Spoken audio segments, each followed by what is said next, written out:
The energy transition plan designed to tackle the dual crisis of energy poverty and climate change and reach net zero status by 2060 also provides energy for development, industrialization and economic growth. The Energy Transition Office has carried out important projects and works for the securing of a sustainable future for generations to come. Joining us now on the morning show to discuss the Women in Energy Dialogue and other activities of the Energy Transition Office is Lolade Abiola, co-head of the Energy Transition Office and principal specialist on energy and climate. Good morning and welcome to the morning show. Good morning. Thank you for having me. Well, we understand as we speak now, there is a Women in Energy Dialogue going on. And it's interesting to hear that we have a Women in Energy network here in Nigeria. But I'm interested in issues of representation of women, gender equity, and issues like education and training and, what you like to see to women who may want to join your network and be part of this conversation that you are having today. And whether men like us too can be part of it. Men always have the first leg in. So right now we're going to support the women. So thank you very much. I mean, it's a pleasure to be here and it's a pleasure to talk about Nigeria's energy transition plan, which really is the country's efforts towards ensuring that we meet our climate targets and that we decarbonize by 2060. The plan sort of outlines the various pathways through which we intend to decarbonize by 2060. And also, as you said, ensure that we provide universal access to energy in Nigeria by 2030, and also ensure that energy transition also means industrialization for the country. So we need, for example, $410 billion throughout the span of the year. That equates to about $10 billion a year to implement Nigeria's energy transition plan. That is a significant heavy lift that requires the entire participation of the entire spectrum of the energy sector, and that includes women. We believe that the perspective of women is important. We have a unique lens when it comes to providing solutions and solving some of the world's critical energy issues. And so that's why I'm extremely excited that we'll be hosting the Women in Energy Dialogue today that will have a wide spectrum of women within the sector. I think a lot of people assume that we know it's a male-dominated field, but there are a lot of women that are doing excellent work within policy and government, within financing as well, which is key because the scale of financing required to implement energy transition plan is really, is a gargantuan task. And the plan has opportunities for women to take advantage of and to develop a pipeline of projects, bring in entrepreneurs, also ensure that there's capacity building as well to strengthen that effort and ensure that we're able to tackle this energy crisis. Excellent. So as co-head of the Energy Transition Office, what would you say are some of the successes you've recorded? I mean, like you've mentioned and outlined your plans towards 2060, 2030. They're really grand plans. And if you look at Nigeria, you wouldn't necessarily say that energy is at the top or is at the top of our agenda when you put it side by side with other issues that we have to deal with. But what would you say the successes you've recorded in this time? And just to talk a little bit more about the agenda on the table of discussion today at your dialogue, what would be the critical conversations you'll be having at your dialogue? Thank you very much. So first of all, it's about creating awareness of the energy transition plan. Some may or may not have heard of the plan and what it entails. So first of all, like I said earlier, it's to ensure that people know about the plan, women know about the plan and ways in which they can participate as well. And as well, the scale of financing required.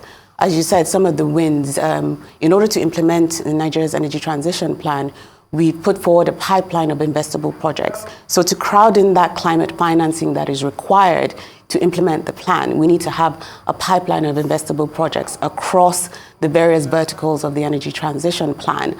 And so ensuring that those opportunities are very clearly articulated and shown to the ladies today is very, very important because there's a lot of women that, for example, are entrepreneurs trying to get into the clean cooking sector, the transport sector. There's a lot of talk about EVs, and mass transit systems, and, of course, in the solar side of things. So it's important to ensure that those women know and understand the opportunities that are available to them.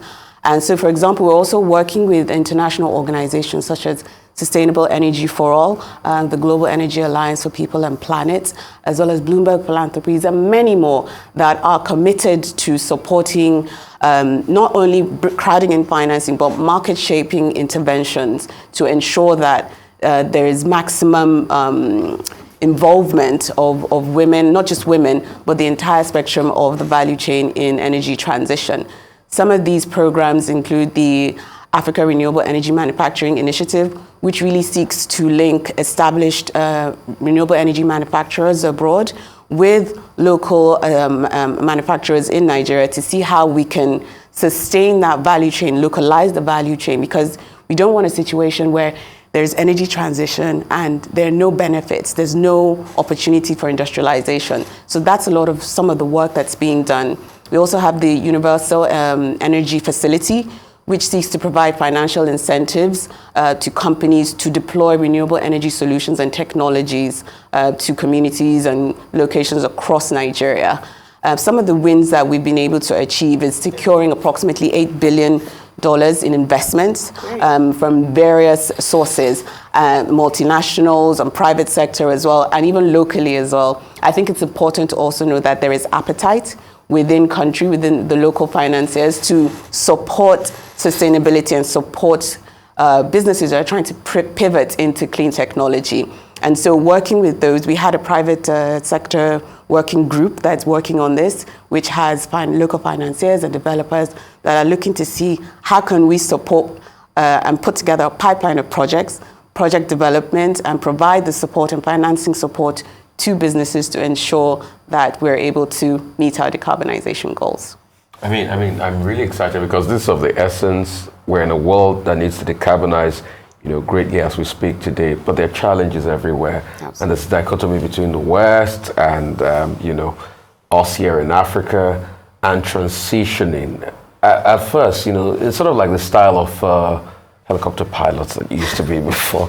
If you could do well, to take like a panoramic view at the level of things currently as we speak today, which will also involve you telling us probably the venue for this conference, and how can women be part of the subsequent network, of women in energy conferences, and the visit, by the, finance minister and all the people that visited the office recently. So just to give us those things we can take, so we have that, is it helicopter view?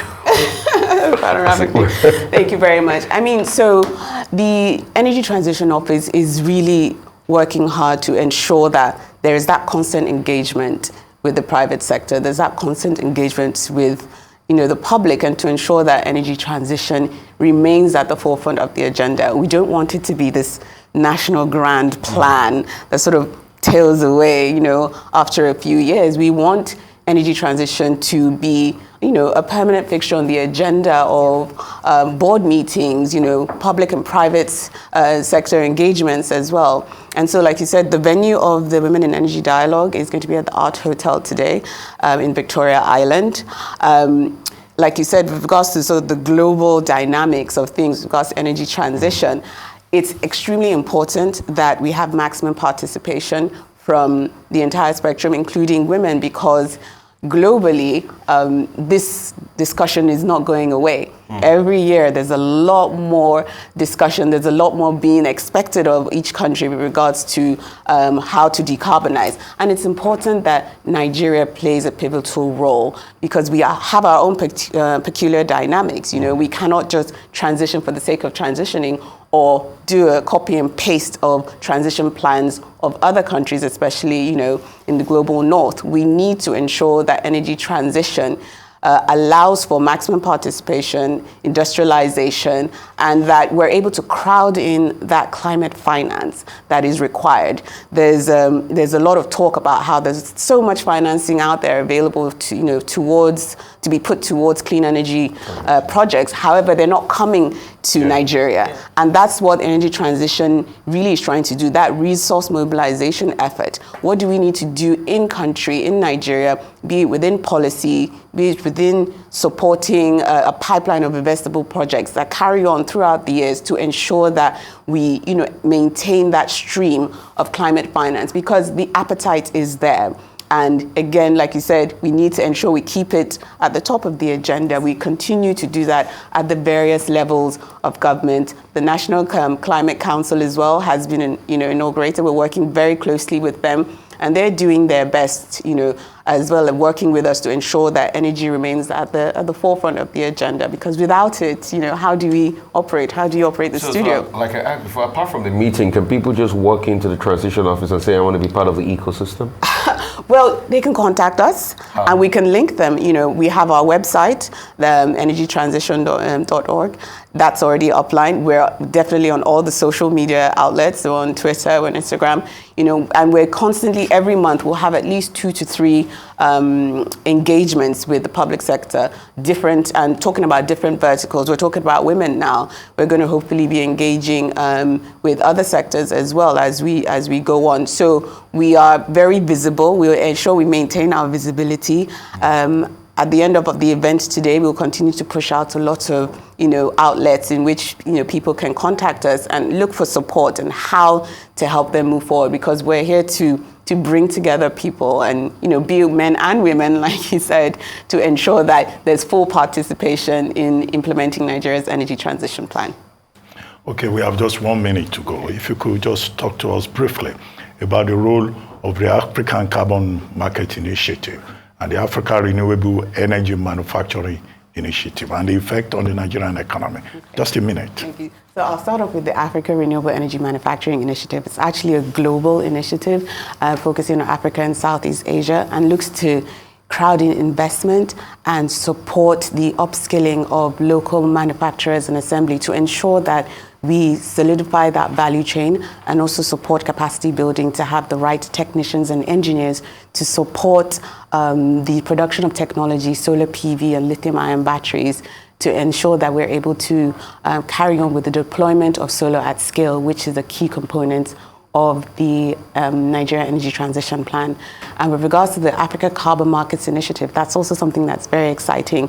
It's an opportunity for us to bring in additional financing. We've identified that there's a possibility of raising between 600 and 800 million US dollars annually from the sale of carbon credits. And so again, the National Council on Climate Change, that is an area that they're really focused on. Our partners, Sustainable Energy for All, as well, are really pushing these market-shaping interventions to ensure that we're able to deliver on our decarbonization goals. Well, thank you very much, Lolade Abiola, for joining us on the morning show. Lolade Abiola, co-lead of the Nigeria Energy Transition Plan Office. Thank you. And a specialist in climate and energy. Thank you very much indeed.